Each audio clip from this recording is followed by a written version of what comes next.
Horror.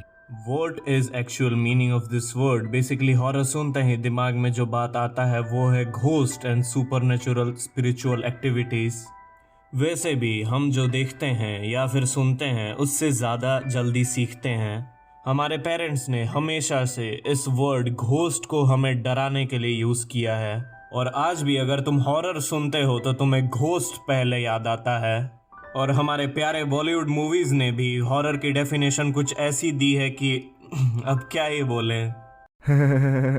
Horror is an extremely strong feeling of fear and shock. Horror मतलब वो चीज़ जो तुम्हें अंदर से अनसेटल कर दे या तुम्हारे अंदर एक जेन्युइन डर लाए उसके लिए। क्या मतलब तुम इस डेफिनेशन के बाद अपने पापा को हॉरर स्टोरी के प्रोटैगनिस्ट के नज़रों से देख रहे हो? Anyways let's welcome Indian anime bros. So hello, मैं हूँ इंडियन एनिमे ब्रोज और आज हम एज एन ओटाकू के साथ मिलकर बात करेंगे टॉप 10 हॉरर एनिमे के बारे में। तो बिना ज्यादा देरी के चलते हैं वीडियो की तरफ। सो 10th नंबर पर जो एनिमे है उसका नाम है एल्फेन लीड। ये एक 13 एपिसोड का action drama horror romance psychological and supernatural type anime है जिसकी रेटिंग है 73.7।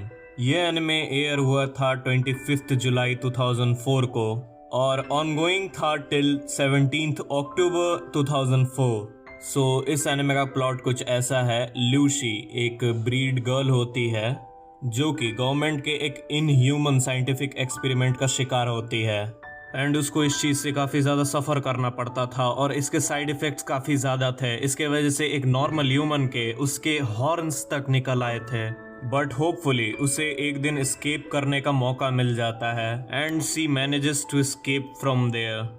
पर इस ब्रेकआउट के दौरान उसके सर पे चोट लग जाती है और वो स्प्लिट पर्सनैलिटी डिसऑर्डर से गुजरती है जिसकी वजह से वो एकदम इनोसेंट एंड हार्मलेस हो जाती है विथ लिमिटेड स्पीच कैपेबिलिटी। इस हालत में वो जाकर मिलती है 2 कॉलेज स्टूडेंट्स से। वो दोनों उसको इंजर्ड देखकर उसकी देखभाल करने की सोचने लगते हैं without knowing her murderous tendency. And फिर यहाँ से स्टोरी काफ़ी ज़्यादा इंटरेस्टिंग टर्न लेने लगती है। कैसे ये लोग धीरे धीरे उस शैडोई वर्ल्ड में एंटर करने लगते हैं, कैसे इन लोगों को गवर्नमेंट के सीक्रेसी और टेंडेंसी के बारे में पता चलता है, और यहाँ से एनिमे और भी ज़्यादा इंटरेस्टिंग होने लगती है। 9वें नंबर पे हेल गर्ल। अगर आप भी एक सैडिस्ट हो तो ये एनिमे आपको ज्यादा ही पसंद आ सकता है। इस एनिमे में जिगोकू नाम का एक वेबसाइट होता है जिसे सिर्फ पावरफुल ग्रज यानी बदला लेने के भावना से ही सिर्फ आधी रात को एक्सेस किया जा सकता है, और उस वक्त अगर उसमें किसी इंसान का नाम लिख दिया जाए तो वो सीधा हेल में लाया जाता है। हमारी हेल गर्ल का नाम है आई एनमा। उस वेबसाइट पर जिसके भी नाम लिखे हुए होते आई उन्हें बिल्कुल भी जज नहीं करती, सीधा नाम देखकर ही पनिशमेंट देती है। वैसे तो इसके बारे में ज्यादा जानकारी नहीं मिल पाती हमें, बस यही पता चलता है कि इसके पास 3 स्ट्रॉ डॉल्स होती है जिसकी मदद से वो सबको सजा देती है। अगर इसकी स्टोरी आपको थोड़ी सी भी इंटरेस्टिंग लग रही है तो बिना समय बर्बाद किए इसे देख लीजिए। ये एक mystery supernatural psychological and horror genre से बिलोंग करता है जिसमें सिर्फ 26 एपिसोड्स है। सो 8th नंबर पर जो एनिमे है उसका नाम है ब्लड प्लस।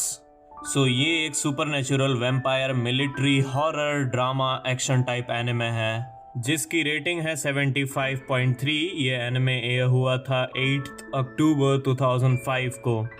इस एनिमे का प्लॉट कुछ ऐसा है कि ओकिनावा सिटी में एक साया नाम की ऑर्डिनरी लड़की रहती है। साया के डिजीज़ के वजह से उसके साथ पास्ट इवेंट्स में क्या हुआ या पास्ट ईयर्स में क्या हुआ उसे ये चीज़ याद नहीं रहती, पर एक रात अचानक से उसके ऊपर वैम्पायर अटैक होता है। उस वैम्पायर अटैक से साया का बचना काफ़ी ज़्यादा मुश्किल लग रहा था, बट सडनली हाजी नाम का लड़का अपीयर होता है और उसकी मदद करता है। बट जैसे ही वो उसे भगा देता है हमें असली साया की स्ट्रेंथ पता चलती है। वो खुद एक ब्लड सकिंग वैम्पायर जैसे उस दूसरे वैम्पायर को मारती है। एंड इसके बाद ये दोनों एक ऑर्गेनाइजेशन ज्वाइन कर लेते हैं जिसका नाम होता है रेड शील्ड, जिस ऑर्गेनाइजेशन का मोटिव है हर एक बीस्ट को मारना। और इसी तरह इन दोनों की कहानी शुरू होती है। तो 7वें नंबर पे अनदर, जो कि हॉरर जॉनरा का one of the best anime में से एक है। अब किसी के लिए बेस्ट है तो किसी के लिए वर्स्ट, लेकिन इसकी कहानी शुरू होती है 1972 में, जहाँ पर योमियामा मिडिल स्कूल के क्लास 3 की पॉपुलर स्टूडेंट मिसाकी की डेथ हो जाती है। उसके बाद से पूरे शहर में हर तरफ डर का माहौल फैल जाता है। लेकिन 26 साल बाद 15 साल के कोइची नाम का एक लड़का ट्रांसफर होके स्कूल में आ जाता है और आते ही उसे कुछ अजीब सा महसूस होता है। फिर एक दिन वो मेई मिसाकी को देख पाता है, जबकि बाकी सबके लिए तो वो मिस इंडिया है। फिर धीरे धीरे वो दोनों क्लोज होते, लेकिन योमियामा के कुछ ऐसे डार्क सीक्रेट्स और डार्क पावर्स है जो उन्हें पता चल जाता है। अगर आप हॉरर फैन हो तो इसे जरूर देखना। इसका हर एक एपिसोड आपको कुछ अलग सोचने पे मजबूर कर देता है। Mystery, supernatural, thriller, school and horror genre से बिलोंग करता है, जिसमें सिर्फ 12 एपिसोड्स है। ये एनिमे जनवरी 2012 को रिलीज हुई थी। नंबर 6 पर जो एनिमे है उसका नाम है शिकी। ये 22 एपिसोड्स का mystery, supernatural, thriller, vampire, horror type anime है, जिसकी रेटिंग है 77.75।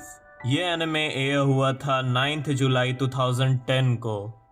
इस एनिमे की कहानी कुछ ऐसी है कि एक 15 साल की लड़की है जिसका नाम है मेग्यूमी, जो कि विश करती है कि वो सिटी में एक ग्लोरियस लाइफ जी पाए, बट उसकी सडन डेथ हो जाती है शोटोबा विलेज में। और इसके बाद विलेज में एक एपिडेमिक स्प्रेड हो जाता है, जो कि हॉट समर को एक season of blood and terror में कन्वर्ट कर देता है। और फिर कहानी में ओजाकी और यूकी को इंट्रोड्यूस किया जाता है। इन दोनों का मोटिव विलेज को बचाना होता है, बट कहानी आगे जाके बहुत सारे स्केरी टर्न्स लेती है। Shiki is adapted from a novel which is written by Fuyumi Ono. तो नंबर 5 पे है डेविल मैन क्राई बेबी। इस एनिमे का जो मेन प्रोटैगनिस्ट है, बेस्ट फ्रेंड बताता है कि डीमंस इस वर्ल्ड पे कब्जा करने की प्लानिंग कर रहे हैं, पर इंसानों के पास डीमन से लड़ने की ताकत ना होने की वजह से उसका दोस्त उसे डीमन के साथ फ्यूजन करने का आइडिया देता है। और फिर अकीरा बन जाता है एक डेविल मैन, जिसके साथ डीमंस की तो पावर होती है, लेकिन उसका दिल ह्यूमन जैसा ही रहता है। इस एनिमे की यूनिक स्टाइल, स्टोरी डेवलपमेंट और इसकी wrapping, that's why this anime hold the 5th position in this list. ये anime supernatural, horror, action genre से बिलोंग करता है, जिसमें सिर्फ 10 एपिसोड्स है। 2018 को रिलीज हुई थी और इसकी रेटिंग है 78.88 की। नंबर 4 पर जो एनिमे है उसका नाम है शिगराशी। ये 26 एपिसोड्स की एक mystery, supernatural, thriller, horror type की एनिमे है। ये एनिमे एयर हुआ था 5 अप्रैल को।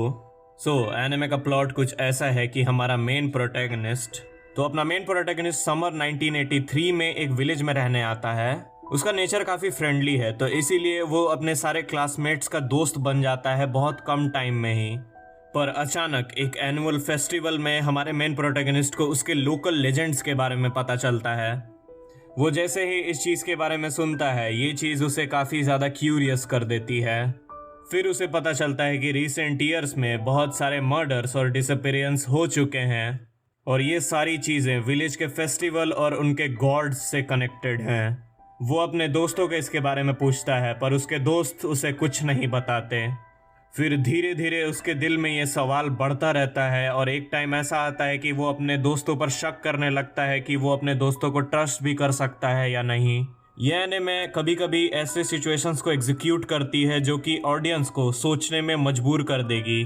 तीसरे नंबर पे है फ्रॉम द न्यू वर्ल्ड। इस एनिमे में दिखाया जाता है 0.1% पॉपुलेशन पर साइकोकाइनेसिस के एक सडन आउटब्रेक की वजह से एक न्यू वर्ल्ड क्रिएट होता है, और कुछ समय बाद कुछ साइकिक ह्यूमंस अपने सोसाइटी बिल्डअप करके उसे रूल्स के अंदर बांधने में कामयाब हो जाते हैं। अब हमारी जो मेन प्रोटैगनिस्ट रहती है साकी वातानाबे, वो 12 साल की है और उसे बस अभी अभी पावर्स मिले। ये एनिमे साकी की यूनिक कमिंग ऑफ एज और उसके सारे दोस्त कैसे एक साथ एक इमेजिनरी यूटोपिया में बड़े होते, चैलेंजेस का सामना करते और स्ट्रिक्ट रूल्स को फेस करते। अगर आपने कभी भी अपना यूटोपिया बनाने का सपना देखा था तो एक बार इस एनिमे को जरूर ट्राई करना। ये anime science fiction, supernatural, psychological, horror और ड्रामा जॉनरा से बिलोंग करता है, जिसमें 25 एपिसोड्स है। सितंबर 2012 को आई थी, जिसकी रेटिंग है 81.98 की।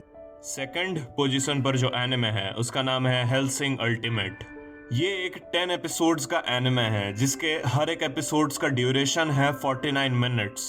लेंदी, राइट? और आपको ये भी लग रहा होगा कि ये एनिमे देखते हुए आपको कुछ बोर सा फील होगा, लेकिन ठीक इसका ऑपोजिट होने वाला है। आप इसमें बोर नहीं, उल्टा इसको एंजॉय करोगे। अगर आप एक एक्शन एनिमे फैन हो तो ये एनिमे आपको बिल्कुल बोर नहीं करेगी। इसका जॉनरा है supernatural, vampire, military, horror and action. जो कि एयर हुआ था 10 फरवरी 2006 को। इसकी रेटिंग 82.21 की है। ओके, तो इस एनिमे की स्टोरी कुछ ऐसी है। इस एनिमे में कुछ ऐसे डार्क क्रिएचर्स हैं जो कि रात के अंधेरे में निकल के इंसानों को पकड़ के अपने जैसा बनाते हैं। On the other side Helsing एक ऐसा ऑर्गेनाइजेशन है जो कि ह्यूमैनिटी को बचाने के लिए इन डार्क क्रिएचर से लड़ता है। इस एनिमे का अट्रैक्शन पॉइंट इसका मेन प्रोटैगनिस्ट ऑलकार्ड। इसके पास लाजवाब पावर्स होते हैं और एक्चुअली में ये एक वैम्पायर स्पीशीज का है। कहानी की जो फीमेल लीड है Victoria, she is damn cool and हर वक्त वो फाइट के दौरान हमारे मेन प्रोटैगनिस्ट को काफ़ी ज़्यादा सपोर्ट करती है। पर पर्सनली मैं ये कहूँगा कि तुम्हें ये एनिमे देखनी चाहिए। इसमें हॉरर एलिमेंट्स जो हैं वो भी काफ़ी अच्छे तरीके से पुट किए गए हैं। इसका एनिमेशन थोड़ा सा पुराना हो सकता है बट इसकी स्टोरी काफ़ी अच्छी है। तो पहले नंबर पे जिस एनिमे को हमने रखा है वो है पैरासाइट द मैक्सिम। एनिमे के शुरू में ही हमको देखने को मिलेगा कि कुछ पैरासिटिक एलियंस अर्थ पर हमला कर देते और वो कमजोर इंसानों पर टारगेट करके उनके दिमाग पर कब्जा कर लेते। हमारा जो मेन कैरेक्टर होता है शिनिची इजुमी, वो एक 16 साल का हाई स्कूल स्टूडेंट है जो कि पैरासाइट का शिकार बन जाता है। पर वो पैरासाइट उसके दिमाग पे तो कंट्रोल नहीं कर पाता, लेकिन उसके पूरे राइट हैंड को कंट्रोल में ले लेता है। अब अलग तो हो नहीं सकते, तो इसीलिए वो दोनों साथ रहने का फैसला करते। और यही हमें देखने में मजा आता है कि कैसे ये दोनों एक साथ अपने को एग्जिस्टेंस को मेंटेन करके अपनी लाइफ को जी पाते। अगर आपको टोक्यो गूल पसंद आए तो इस एनिमे को गलती से भी मिस मत करना। ये एनिमे एक mystery, supernatural, fantasy and slice of life anime है जिसके सिर्फ 26 एपिसोड्स है और कहानी पूरी खत्म है इसकी। अगर आपने अभी तक इसे नहीं देखा तो जल्द से जल्द देख लीजिए। सो ये था मेरा और इंडियन एनिमे ब्रोस का कोलैब वीडियो। आपको कैसा लगा कमेंट में बताना मत भूलना। Thanks to Asian otaku for inviting me here. And या अगर तुम्हें टॉप 10 रिलेटेड वीडियोस पसंद है तो इंडियन एनिमे ब्रोस के चैनल को चेकआउट करना मत भूलना। हम में से किसी का भी चैनल को सब्सक्राइब नहीं किया है तो जरूर कर लेना। सो मैं आपसे मिलूंगा किसी और दिन किसी नए वीडियो में। तब तक के लिए सायोनारा।